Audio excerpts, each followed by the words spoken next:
დაკარჩავენ მარი შეწარვა ხომარი არაფერი არ იყო, არც შავი საქმე იყო, არც ქურდების საქმე იყო, არაფერი არ იყო. იყო ჩვეულებრივი კანონიერი საქმე, კაც უნდა მოეცა ფული ამისთვის, მაგრამ იმის გამო რომ იმ კაცი ვერ ნახეთ და ვერ ნახულებთ, ვინც უნდა გადივლას ნახულებს, იმ კაცს ცხოვრობს თან კანონის პირველ კაცს, ხო, დამცენ პირველ კაცს ქვეყანაში. შენ გარკვეული ხო ხარ იმაში, რომ ხვალ შენ ვამი არ მიგიღებ. და ის ჩემური თulis რაიმან ფული მაშინ თემური იმასაც მეულაპარაკდება და აღარ მიიღო, ეგრევა და დაანებო თავი. უარნები 1000 რაღაცას საპატრულოს მიზდა ნულადგი ხორობის კომიტეტის რეკლამაზე ის უნდა გახსნა ეს უნდა მისმა გამოხსნა უზნეავია ეს მეცადა რაღაცა ხმის ახლა ხო საერთოდ სიტყვა აი პატრული გაიხსნა ხო პასთან მიდის და ამ ზის ნახავ შემოანოს აბა ხოლმე ხოლმე როგორ და ადრე ვერ ნახულობდი და შეულებრივად ადრე იზრდა და არ მიმიღოს თეორეტიკულად ნუ ხო გავიგე თუ გამოუშვა და თქვა არ გაწევა ნუ ესე მაშინ ეს ზრა გამოუშვა და თუ არ გამოუშვა ნუ შეგიჩვენი ძრო უარს მაიდეს ნუ ეგრე ვიცი ხო თუ ნალა տարագია და ისა ხო იცი რომ სულთა ფული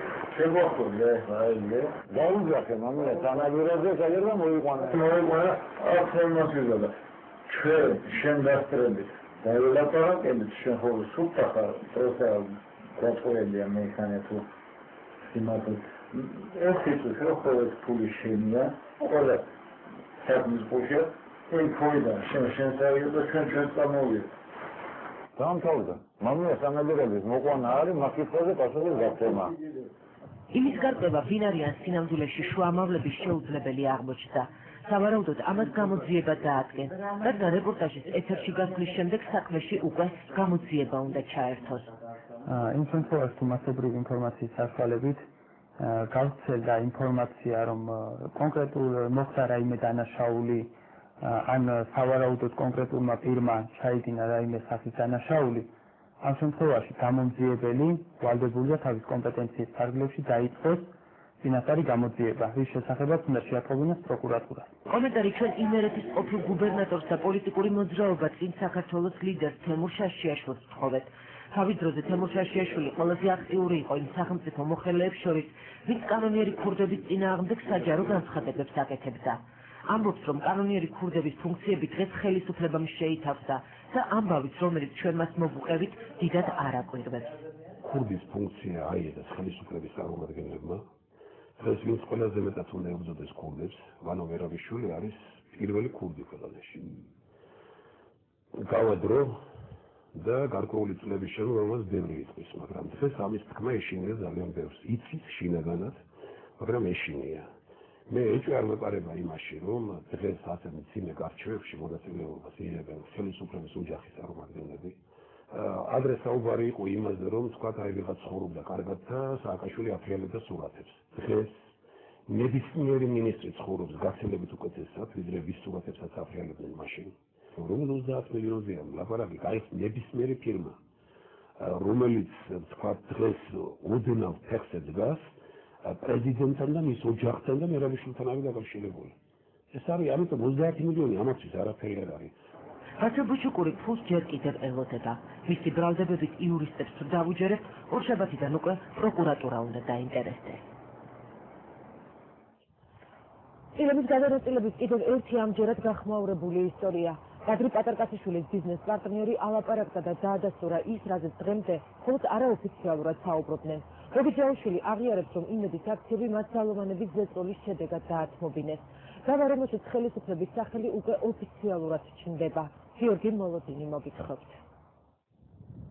10 დეკემბერი 2008 წელი, 14 საათი და 30 წუთი. კადრი პატარკაციშვილის ერთ-ერთი ყოფილი ბიზნეს პარტნიორი საქართველოსთან მიდის. გოგი ჯაუშვილი საქართველოს სომხეთის საზღვრამდე სახალხო დამცველმა მიეცილა. გიორგი ჯაუშვილის საქართველოში დარჩენა საშიში მას შემდეგ გახდა, რასაც მოულოდნელი განცხადება გააკეთა. კადრი პატარკაციშვილის ერთგული ბიზნეს პარტნიორის აღიარებას საზოგადოება დიდხანს ელოდა. ოჯახი ფიქრობს, რომ გიორგი ჯაუშვილის ამ განცხადებით საბოლოოდ მტკიცება, რომ ტელეკომპანია იმედი კადრი პატარკაციშვილს არა ჟოზეფ კეიმ, არამედ საქართველოს ხელისუფლებამ წაართვა. ამ განცხადებიდან რამდენიმე საათში გიორგი ჯაუშვილმა ქვეყანა აი ამ საქმის საშუალების დატოვა. So now we will bring this person out here to speak directly to you. Peter Goldsmith-მა გოგი ჯაოშვილი პრესკონფერენციის დასრულებისას წარადგინა. დარბაზში შეკრებილი ჟურნალისტებისთვის ჯაოშვილის გამოჩენა და მისი განცხადება მოულოდნელი აღმოჩნდა. ბადრი პატარკაშვილის ყოფილმა ბიზნეს პარტნიორმა აღიარა, რომ პატარკაშვილის სიკვდილის შემდეგ იმედი მას იძულებით დაათმობინეს. 18 ფებრუარს დილით კეიმს ამერიკა და მთხოვა მისულებავი მას ტრანსფერში. სადღაც 10 საათისათვის მე უკვე მოსამრიგავე. კეიმმა ჩვენა ბადრის ხელმოწერილი ბეჭდ დასმული მოკლე ტექსტი ინგლისურ ენაზე და მითხრა, რომ ეს არის მიდროულობა, რომელიც მას აძლევდა ბადრის ქონების განგანვის უფლებას. ბადრის გარდაცვალების შემთხვევაში. ტექსტში აღნიშნული იყო, რომ მასაც აქვს ამის უფლება და ეს ტექსტი იყო დამოწმებული, როგორც მე ამეხსნეს ნოტარიუსის მიერ. თუმცა დოკუმენტი არ იყო ორიგინალი, ის წარმოადგენდა ფოტოას.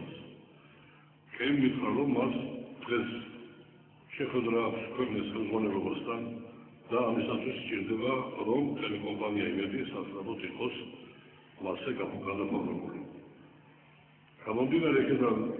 გამომდინარე იმ ურთიერთობებიდან, რომელიც ჩამოყალიბებული იყო ბადრისა და კეის შორის, მე ერთი წამითაც არ მიფიქრია, რომ შეიძლება ადგილი ქონოდა ჩემს შეცდომაში შეყვანას. თუმცა ერთ მომენტში გადავწყვიტე, რომ დამერიგა ქალბატონი ინაგუდავადისათვის, მაგრამ ამ დროს ლონდონში მოეხსენება 4 საათი განსხვავება, იყო 6 საათი და მგლოვიარე ოჯახში მოვერიდე დილით, ასე 6 საათი, ასე ადრე ზარის დარეკვას. თუმცა კეის შევეკითხე, იცოდა თუ არა ინამ ამ დოკუმენტის შესახებ. მან მითხრა, რომ ინა ისევ როგორც მისი ოჯახის წევრები საქმის გულში არიან. ჯაოშვილმა ტელეიმედის მფლობელი კომპანიის JMG-ს კუთვნილი აქციები ჯოზეფ კეის მარჯანიშვილის 19-ში მდებარე სანოტარო ბიუროში ნოტარიუს მერი ბუბაშვილთან გადაუფორმა. ჯაოშვილი იმასაც იხსენებს, რომ კაბინეტში ნოტარიუსის გარდა კიდევ 5 ადამიანი გახვდა. როგორც მოგვიანებით გაარკვია, ერთ-ერთი მათგანი თავდაცვის სამინისტროს, ხოლო მეორე საგადასახადო პოლიციის თანამშრომელი იყო. აქციების გადაფორმებიდან რამდენიმე საათში გიორგი ჯაოშვილი უკვე ფინანსურ პოლიციაში მიყავთ და კომპანია იმედიის სამეთვალყურეო საბჭოს თავმჯდომარის თანამდებობიდან გადადგომის შესახებ განცხადების დაწერას აიძულებენ. ამავე დღეს დაახლოებით 23 საათზე მე დაუკავშირდი ჯოზეფ კეისს, რათა გამიგო ქვეყნის ხელისუფლებასთან მისი შეხვედრის შედეგები. მან მითხრა, რომ ის იმყოფებოდა გზაში აეროპორტისაკენ და მიფრინავდა ლონდონში. მე ვთქვი, რომ ეს ახლავე მივიდოდი აეროპორტში. შვილთან ერთად ჩავჯექი მანქანაში და წავედი აეროპორტისაკენ. რუსთაველის პროსპექტზე ჩემი მანქანა გააჩერეს შინაგან საქმეთა სამინისტროს თანამშრომლებმა ჩამიძინეს მანქანაში და მომთხოვეს ფინანსურ პოლიციაში წასვლა. გზაში